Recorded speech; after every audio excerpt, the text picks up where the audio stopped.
Guys, welcome to my YouTube channel if you're a new viewer, or welcome back if you're somebody who's watched. I appreciate everybody taking time out to check out my YouTube channel. Each week I come up with a different theme that I'm going to try to attack, and I have done the buck sweep before, but I've been getting a lot of people asking me to go through a little bit more on how we run buck and what our philosophy is behind it. So this week's theme will be on buck sweep from the gun and how we run it, problems we face, and adjustments and tags. My hope is, while I'll be speaking specifically to a play out of a few different sets that we run, that you can take these principles and apply them to whatever you may run. If you run outside zone, if that's your best play, or you run power, if that's your best play, a lot of the principles I'm going to talk about this week, you can apply inside of your offense. So maybe it'll at least cause you to think. And create tags and answers to your problems with whatever your run is. You can find more information if you're interested specifically in what I'm running on my website, fbcoachsimpson.com. You can reach out to me at fbcoachsimpson@gmail.com. And if you want the entire system, I've got it available. The Gun T RPO system is available to you. You can go to my website to actually order our playbook, or I've got the whole system up on CoachTube if you want to watch how we do everything with a lot more detail built into it. But today we're going to be talking about a play side issue. So I'll be spending the next couple days dealing with play side issues, and then we'll look at the backside issues. For us, our philosophy is we try to answer every possible problem with tags and with keywords for our players. Now we'll rotate those words because obviously it's on YouTube right now. We're going to play teams, so we're going to have a different word each year, but I'm going to use the words we've used in the past to tag what we're going to call it, and you can make it unique to your system. But the problems still remain the same.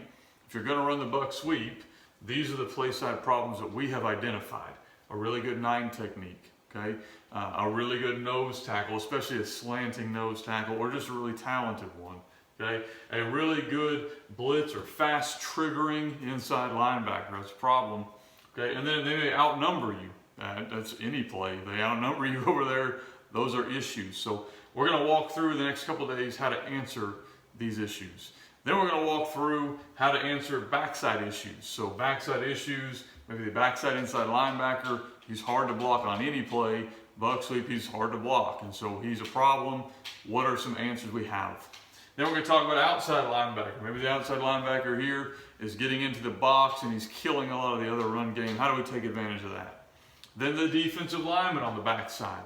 Perhaps it's just an outside defensive lineman, like a 5 technique, or a lot of times it's that 3 technique or 4-eye who is a problem for us. So those are the things we're walking through this week. Each day we'll pick one and go through it. Today we're going to go through how to handle a 9 technique. So a really, really good 9 technique on buck sweep.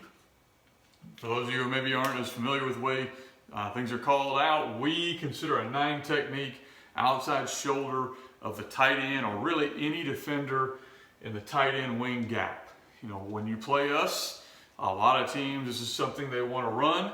Probably a smart decision to put a really good player here to try to take advantage of the fact that our wing back is generally one of our weaker blockers because he's a skill player. And so asking a skill player to block a defensive end is tough. And so the first thing we look for in blocking a 9 technique is we look at his technique. How is he playing? What is he doing? Is he a real technical player who's able to actually read the block of your tight end? Is he reading the block of the tight end? And if he is, you know, is he squeezing, or when he reads the tight end down blocking, is he trying to penetrate and get upfield, which a lot of teams will do to us to try to get penetration in here to stop buck sweep. So there's a couple answers we go to towards that. He could be just a great athlete. There's somebody who's just trying to blow things up and create problems and trying to get a hold of your tight end so that your tight end cannot leave and get to the next level for his block. So those are the different ways teams will play us. Now here's the few answers we have depending on what that guy is doing. The first thing is our base rule is our wing back would go gap down backer, so he would have him. So we're going to try to use that player's technique against him. If he is a squeezer who's trying to get on our tight end, we feel like our wing back can step a little bit more vertical. So what that means is, as our tight end steps down, if he's a natural kind of closer and squeezer, then we are going to step more vertical and put our helmet in that player's ribs and seal him where we want him to go. Okay, so we get that block taken care of that way. If that's not the case, maybe he's a penetrator or he's really good. We play them sometimes that are just really, really talented. Okay, if he's reading the block of the tight end and the tight end steps down, he's immediately getting upfield or grabbing him and coming at him, then a lot of times we'll have some type of dubs call or double team call where our tight end will fire off into him. He'll take his outside arm, fire into his chest. So that defender now believes we might be running our belly play, an inside run. So now he's going to try to push the tight end back. So if he's a great technical player, if you fire into his chest, he's going to fire back. So we're going to allow him to win inside. So we're going to allow him to come here and then take the block on, and now our tight end can release after the double team has happened. So the tight end basically is going to fire off right here, try to get vertical push, seal with the wing, but our tight end's eyes never leave inside. So we're going to use the guy's technique against him. Okay. Other tags that we have, if this guy's an upfield shooter, just trying to blow our wing up, okay, we'll call bypass. We've changed the term a few times, but I think the last couple of years we've just called it bypass. So we're going to leave, not block him. We're going to come here, block the inside linebacker.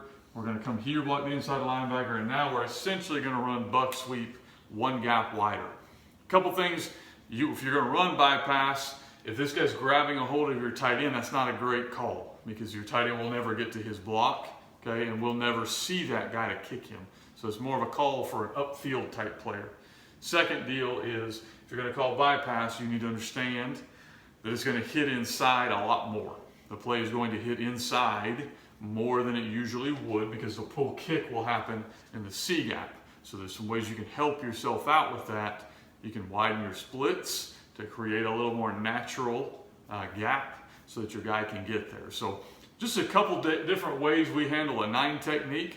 Tomorrow I'll be talking about how we handle a shaded nose or a really, really good nose. Then I'm going to look at handling these other issues with the buck sweep. Again, I'm going to go through all of these, but if you want really good detail along with game film and all kinds of stuff, you can go to my website, fbcoachsimpson.com, or you can go find my whole system of the Gun T RPO system on CoachTube, or just reach out to me if you have any questions. Appreciate your time.